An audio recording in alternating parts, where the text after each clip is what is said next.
Cubic 851, turn right, heading 180. Order 14 Papa, turn right 245, report localizer established 27. What's holding the 777X and the A330neo back? Hey everyone, welcome back to DJ's Aviation. The 777X and the A330neo are two very different aircraft, but do share a similar problem that is holding them back from their full potential. While these two aircraft are both aircraft of the future and have accumulated hundreds of orders combined, in recent years there has been a lack of interest from airlines in regards to purchasing these particular planes.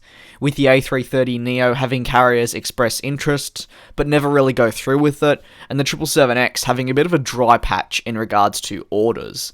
What is holding them back from reaching their full potential though? We begin with the timing. These aircraft are fantastic, and there's no doubt about it. With enhanced features, better efficiency, they are state of the art, but one could argue very well that they've been released at the wrong time for some customers.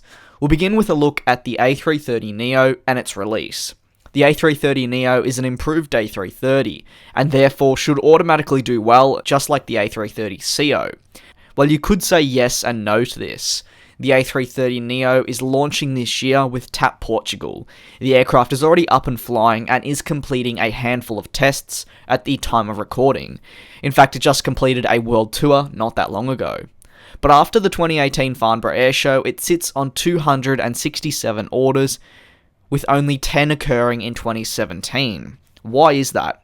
Well, as I mentioned, it's timing. The A330ceo, while being introduced in 1994 with Air Inter, really isn't that old. Tables highlight how the aircraft is still being delivered today. The A330ceo, this does include all its variants, saw its peak deliveries occur from 2012 to 2016 with over 100 deliveries each year. That's 400 plus deliveries in 4 years. And if we track back, that means 400 give or take A330ceos are only 3 to 6 years old. So then the question is posed as to why these particular carriers who received the A330ceo would splash more cash on the A330neo when realistically their ceo variant could last them for another 2 decades. In fact, taking a look at the 777, a similar thing is occurring. From 2006 to this year, deliveries have been anywhere between 60 to 100 every single year, and this is including every single 777 variant. So that's the 777-200 LR, 777-200ER, 777-300, and you kind of get where I'm going with that. This once again means that so many 777s are brand new, or 5 years old. Therefore, why would carriers, similar to those operating with the A330ceo, need the newer version right away? Maybe one could argue for fleet expansion, but the records show that even to this day, there are new customers for the likes of the 777-300ER, but not the 777X.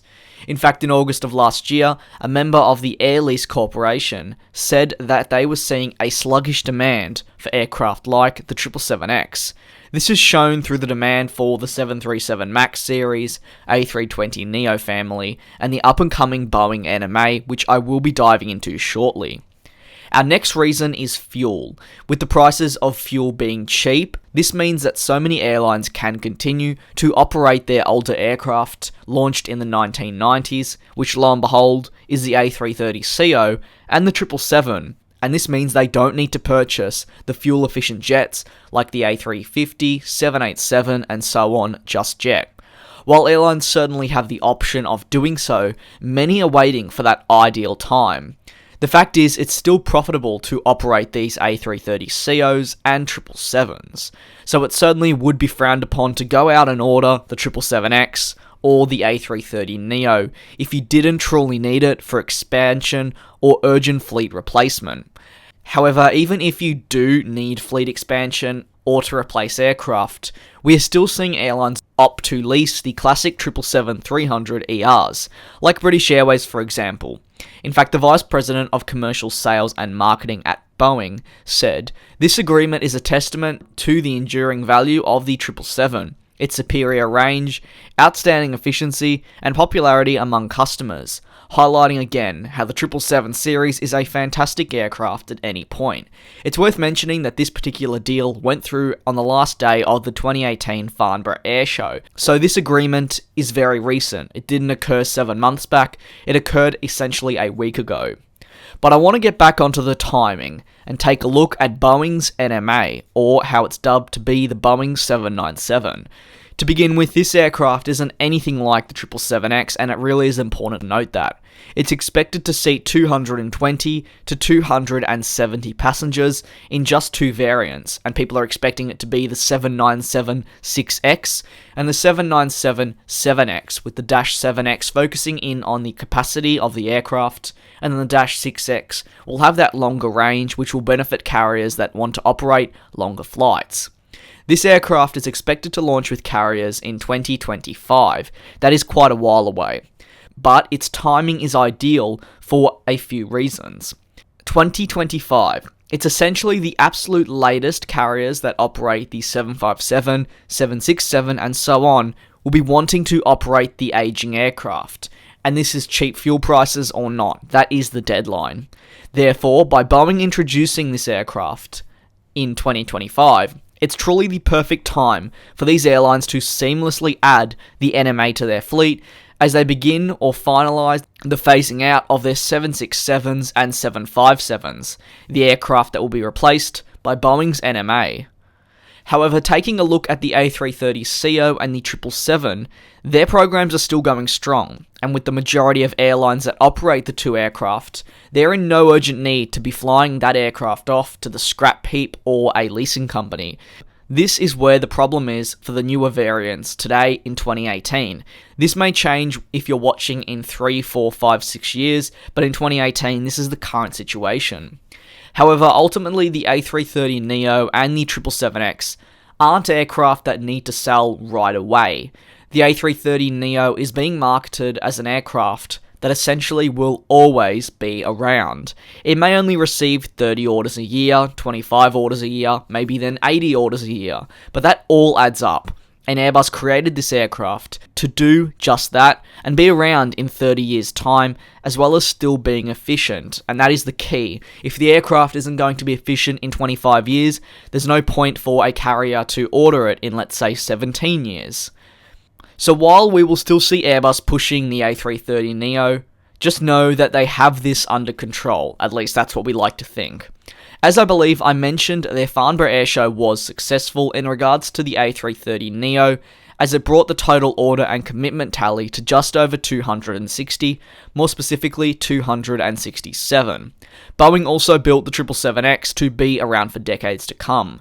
Therefore, while Boeing may certainly want to fill up earlier delivery spots, which take place in 2021 and 2022, it isn't urgent at this point.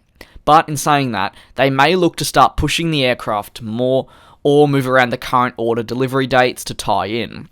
You see, a large chunk of the current orders placed by airlines for the 777X have scheduled deliveries right through to 2030, so Boeing essentially wants to shift them and put them earlier in line to ensure that the program continues to, thrive by building aircraft. Boeing did note that they don't expect another huge order until 2021 for the 777X. Now, we didn't get a definition on huge, as this could mean the order count or the actual airline placing that order. But if this is true, Boeing won't be too concerned, as recently Saudi Arabian Airlines emerged as a potential new customer. While we didn't get an amount that they were interested in, I don't assume that it'd be for 35 or 40 of the 777Xs.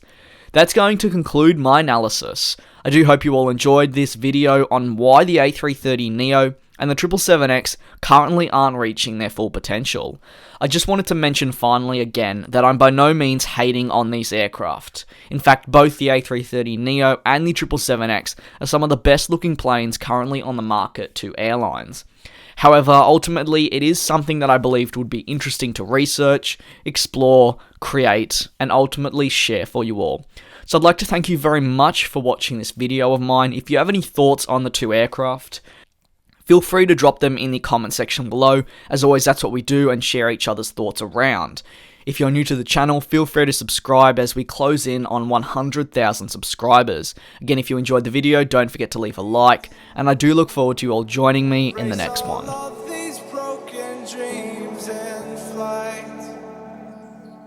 And we'll fly.